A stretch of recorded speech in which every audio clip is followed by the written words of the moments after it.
If you read the dirt sheets or any blogs out there, it seems that everyone has the same opinion.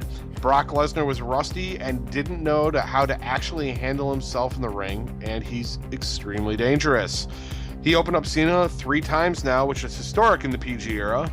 After Extreme Rules, it's being reported that Brock Lesnar attacked officials and destroyed the locker room in response to Cena's speech at the end of the pay-per-view. So did I, to be fair, just by the way. Yeah. You attacked WWE officials? Way to go, Connor. Dick. I did it for all of us. Oh, fair enough. You did it for the IWC. Cool. Apparently, the plan was for Brock to beat Cena so badly that he'd be carried out of the arena, but instead, Cena stood back up and spoke to the crowd, saying, we ask, are we, as fans, making Brock out to be more dangerous than he actually is? Have we lost track of what's real and what's part of the story? Well, one thing I think we need to keep in mind is Brock Lesnar is coming back from the UFC, MMA fighting.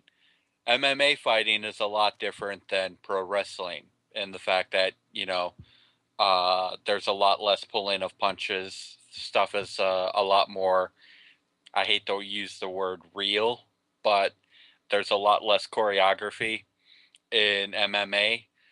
I think the explanation for Brock Lesnar versus Cena is Brock has forgotten that he's in pro wrestling and he's not supposed to be hitting people hard, which does make him dangerous. And I think we saw proof of that in Extreme Rules when he opened up Cena 3 times. And if he doesn't get that under control, he's going to find that he's not going to be in the ring very often at all because the WWE won't want to deal with the fallout from that. You're operating on the assumption that he was not supposed to open Cena up. I think that was part of the thing. I think he got an extra fat paycheck just to. I think Cena got an extra fat paycheck just to take the possible concussion there. I think him being opened up was planned. That's an entirely a possibility. Like you said, I'm assuming that it was not. I could be wrong, but in the PG era, the WWE has gone to extreme lengths, pardon the pun, to avoid having wrestlers bleed. And well, first off, we're not going to pardon the pun. I'm sorry. No. and 9 times out of 10, when a wrestler has bled, it's been accidental. Or it's been the result of something going wrong. So I am going to operate on that assumption and say the WWE hasn't changed things. Where I think the work comes in is these stories about Lesnar blowing up and destroying the locker room backstage. I think that might be more of what Jonathan on our Facebook page was talking about. Lesnar showing that he's a beast and somebody who can bring the pain and all that stuff. I think that's where the work comes into it, where that WWE is going to basically just run with that. I'm not sure there's anything real there. We've all pointed out how the dirt sheets and the blogs will report just about anything that anybody tells them. So. Okay. Connor, your thoughts? I actually have a question to ask you, Joe. So I understand you think that it was done on purpose, the whole cutting Cena open. Even if they decided to plan it, do you still think they would have, I'm not saying I don't disagree with you, but I'm just asking, do you think they still would have had them, time out the match or whatever to clean the blood and everything like that?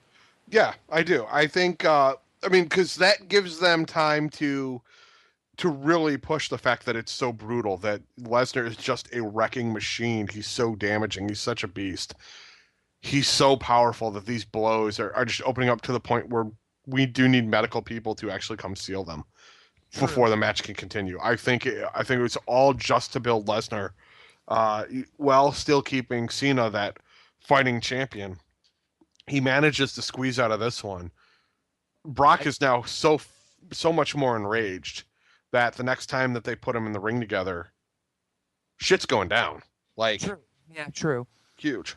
I'm gonna take Rob's assumption to assume that it wasn't planned, because, and even if it wasn't planned, then obviously it showed in the ring. But if it was planned, kudos to WWE for choreographing the way they told that part, almost to the point where we're debating on whether or not it was. Yeah, agreed. If Joe's right, then the WWE creative team gets a big kudos for presenting that in such a way that it looked like you said, Connor, that we're here debating, was this real, was this not real? Yeah, because think about it. You have a guy like Lesnar who, even though he's had a history in the WWE, he's a former UFC heavyweight champion, which is a title that you don't take lightly. And you put him in the ring with almost, when was the last time he was in WWE? 8 years ago? Something's going to happen. And he fought instinctually, so of course it's going to look like an absolute bloodbath like they portrayed it to be. Yeah, I really do think that. I mean, was it planned that he would be opened up 3 times? No, I would give him at least 1, if not 2. Especially the way Cena came out with the dead arm at the end of the match. They really, I think the whole thing was to push Brock as this destroyer so that they can do more things with him going on, and he's the unstoppable force that needs to be overcome further down the road. Absolutely. And to answer the earlier question, do we think we're making Brock Lesnar to be more dangerous? No, because I thought he was dangerous even when he left WWE. Guy's a beast, even though he looks like not as good as he did when he left the WWE, but still, look at the guy's accomplishments outside of wrestling in terms of sports entertainment, whatever you want to call it. It's ridiculous what he's able to accomplish.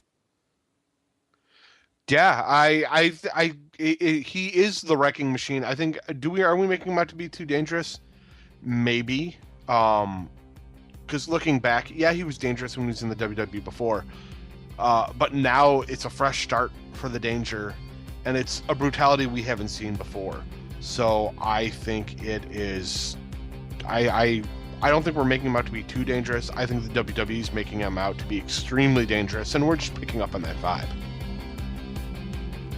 That's where I'm at. Very good point. I agree. You can ask us questions by emailing questions at ftwpodcast.com or send us a tweet at ftwpodcast using the hashtag AskFTW. And you can post on our Facebook wall, facebook.com/ftwpodcast.